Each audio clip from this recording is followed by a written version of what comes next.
Hey team, Kade here. Just giving you a weekly update of sorts. This week we're in a grab bag, Mary Poppins, if you will. So I get to talk about whatever I want. How awesome is that? Naturally, now that I have the floor, I have no idea what to say. So I took a hint from one of my favorite YouTube bloggers, Tyler Oakley. If you don't know him, you can catch his link down here. But he's doing this thing now where he does like a weekly favorites of Tyler Oakley. So you should check those out. But now that I have an empty video, I'm going to do a little bit of a Kade favorite video. So right now, these are my favorites. Working and going to school, I don't really have a whole bunch of time, but when I do have free time, I like to catch up on whatever's going on. So first off, that means reading magazines.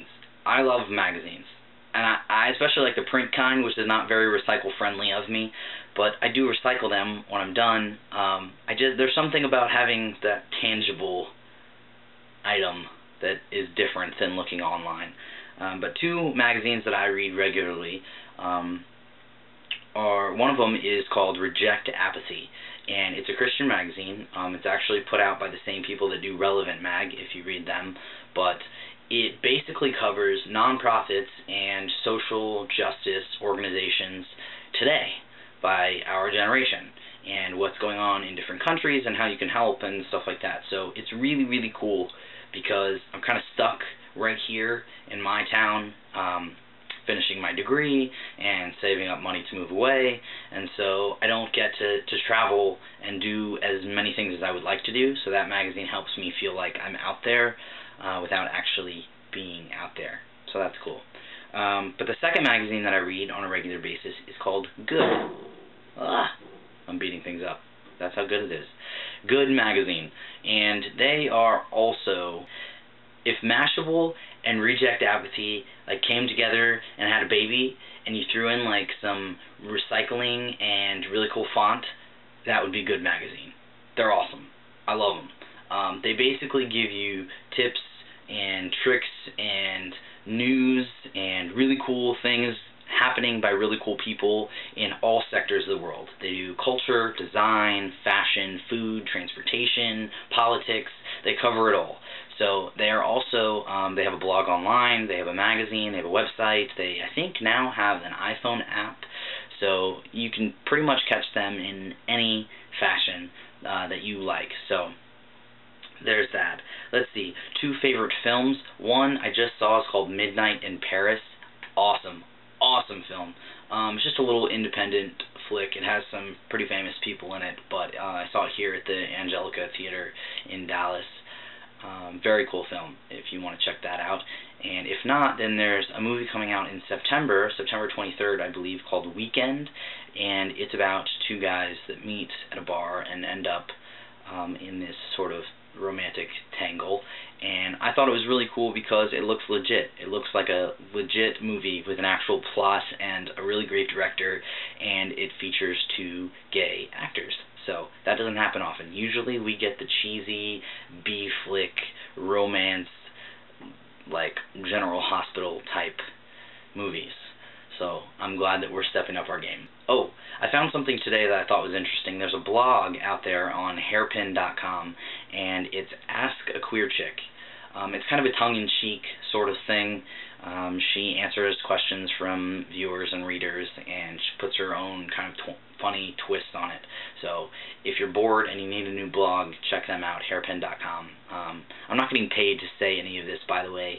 Don't think that I'm like getting paid for every word that's coming out of my mouth so that you guys can go and click on something. I'm not. These are things that I genuinely like or have heard of that I wanted to share with you. So I wanted to tell you about my weekly obsession. So this week was the start of school, of my semester, and luckily I'm taking all online classes, which means that I can work and volunteer, use my time more wisely, if you will.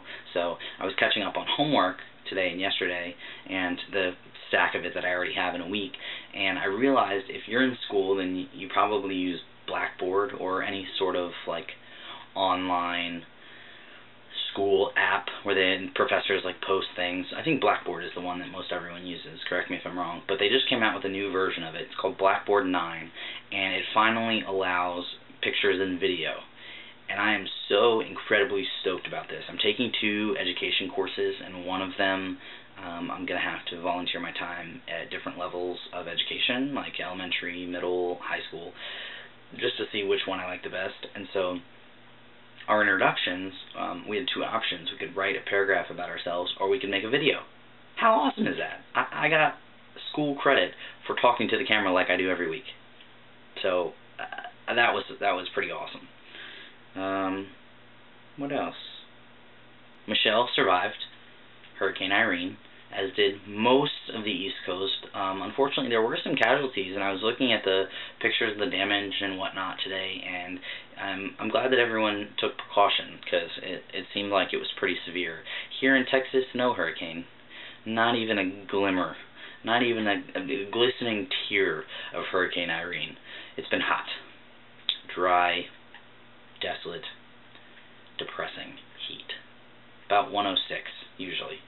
If it gets under 100, it's considered a breeze. Like, if it gets 91 at night, I'm like, oh man, it's cool, this is amazing. And that's really depressing. So, hopefully that ends soon, or I move, whichever one comes first. Lastly, I know I've rambled forever. I really wanted to tell you about this story that I read that is absolutely inspirational for us, for our community. Cyndi Lauper, the 80s pop princess, if you will. I think it was 80s, right? Correct me if I'm wrong. But she had this big album called True Colors, and she has donated her time and a lot of charity work into helping the LGBT community. And I just read on Friday that she is opening a 30-bed homeless shelter for LGBT youth in the New York City area. It's going to be in Harlem on West 154th, I think.